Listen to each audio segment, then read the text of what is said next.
I'm Elena, and this is Patrick. We're Tennis, and we're in London right now, about to play our album release show tonight.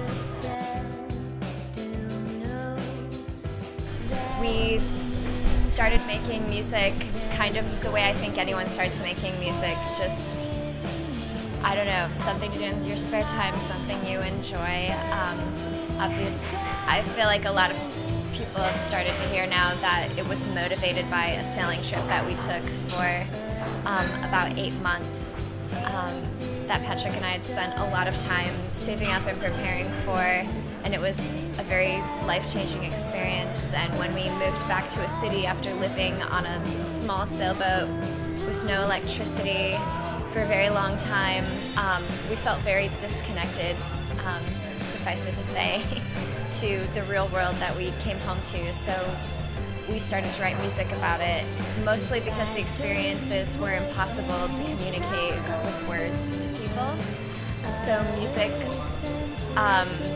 suddenly lent itself to conveying an ineffable experience, and that's all it was. It was really personal and just something to do together, and somehow it turned into a band.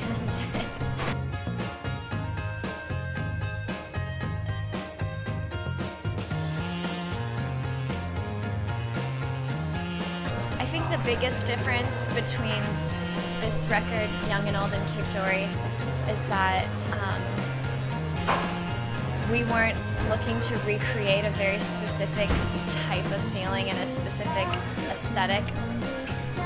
We wanted an album that had a lot more, I guess, diversity. I don't really know what the word is. I just don't think there was like a... We didn't want to evoke any specific thing. We wanted a lot of room. I guess we wanted more ebb and flow and something more dynamic.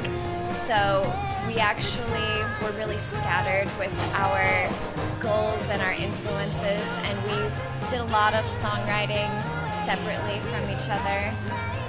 And once we had like half-formed songs, we would show them to each other and kind of finish them together if we liked where the song was going.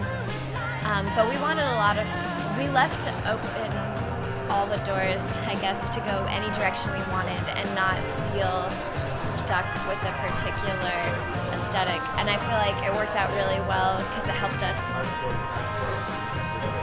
I guess, break out of some songwriting ruts that we were in from Cape Dory. Since that was our first time writing music and writing a record, I think we developed some habits that we didn't want. They weren't bad habits, but we didn't want to keep them permanently.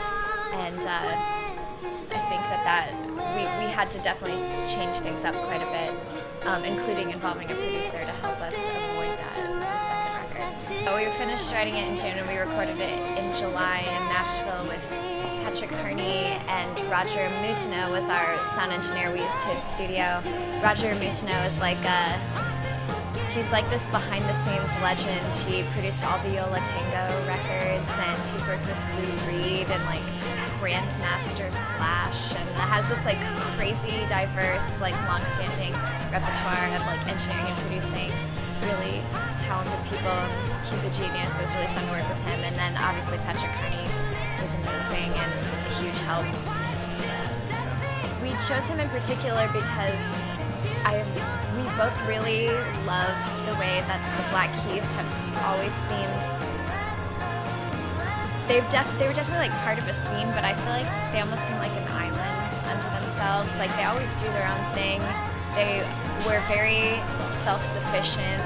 Like despite how big they have been for a while, they self-produced much of their catalog, which Patrick Kearney would often end up engineering their records. And so we felt like we could really trust someone who would understand the distinction between a songwriter and a performer, and then the process of recording, and I felt like he'd have a lot of respect for that, and he did, and we felt like that would be a really nice segue into evolving a little bit without completely relinquishing control of what we have.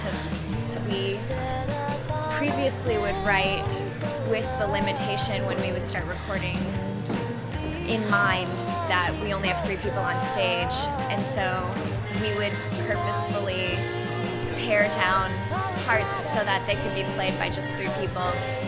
So for this record, we didn't overtrack like crazy or anything, but we decided to give ourselves a little more freedom and worry about it later if it meant we couldn't duplicate it live, and it turned out that we just needed another band member, and it felt like a really good way to evolve live, which is definitely a goal for the year, is to get a little more comfortable on stage and start filling out our sound a bit.